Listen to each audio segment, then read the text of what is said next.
Hi, welcome to my channel. This is the second week of our Dementia in Africa series. This week we're bringing the conversation to Zimbabwe, my home country. A country full of strength, culture and community, but also one where many families are facing something they don't fully understand and something that they're too afraid to talk about. That something is dementia. Right now, more than 27,000 people in Zimbabwe are living with dementia. By 2050, more than 80,000 people in Zimbabwe will be living with dementia. But even more alarming, most people don't even know what dementia really is. They don't know. It's often confused with normal aging, kuchembera, witchcraft, kuroiwa kana kuroya or muroi, or spiritual punishment. It's time to break the silence.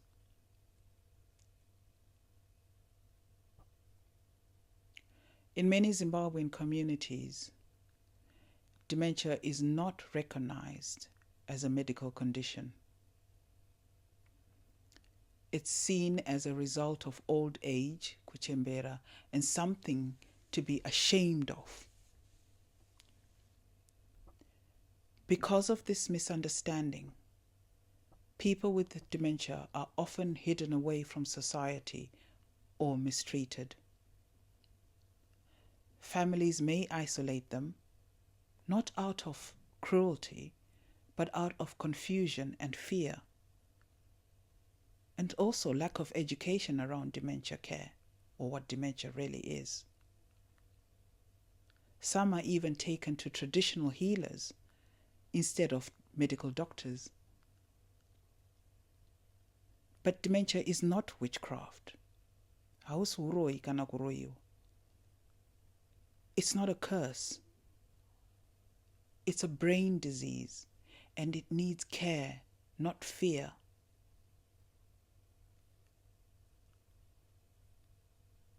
Zimbabwe currently has no national dementia strategy, no public education campaigns, very limited access to specialists or diagnoses, and almost no state-funded support services. For families in rural areas, there are often no doctors that are familiar with dementia. There are no memory clinics. There is no respite care. There are no support groups. And that means the entire burden of care falls on families, normally women.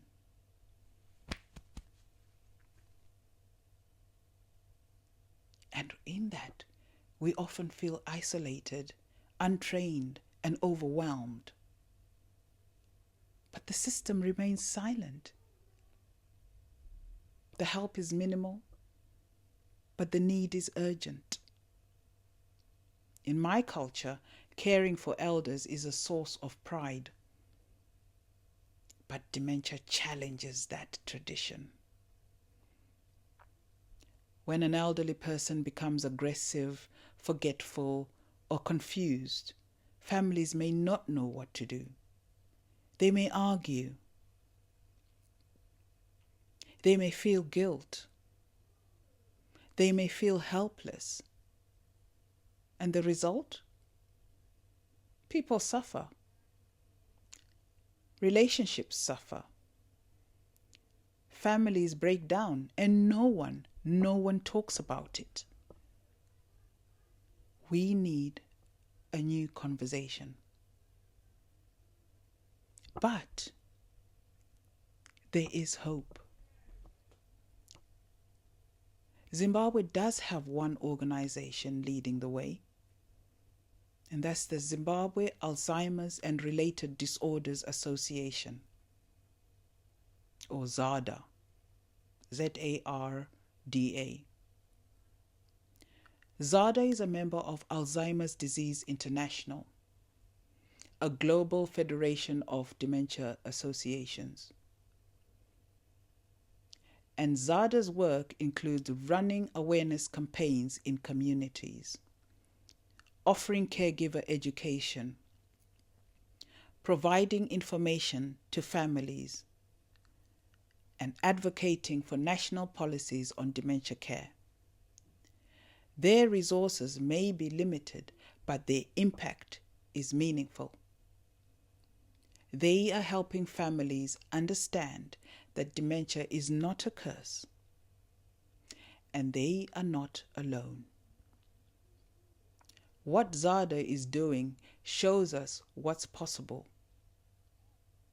and what Zimbabwe could do on a larger scale.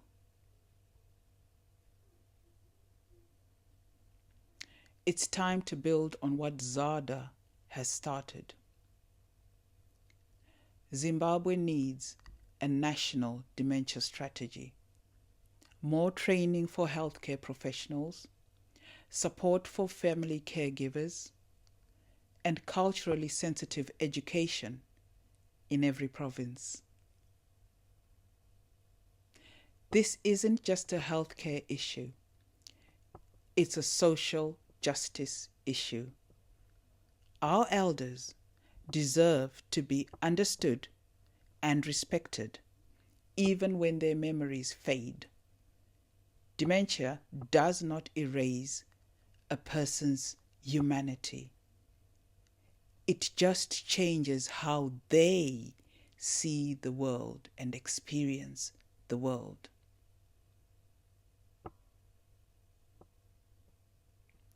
Dementia in Zimbabwe is still hidden. It's still misunderstood and under-resourced. But we can change that. Let's talk. Let's learn. Let's support the work of ZARDA and push for better systems. Our elders deserve dignity. Our families deserve guidance, and our country deserves a plan. It's time to bring dementia out of the shadows and into the national conversation. Together we can break the silence. Remember to be kind.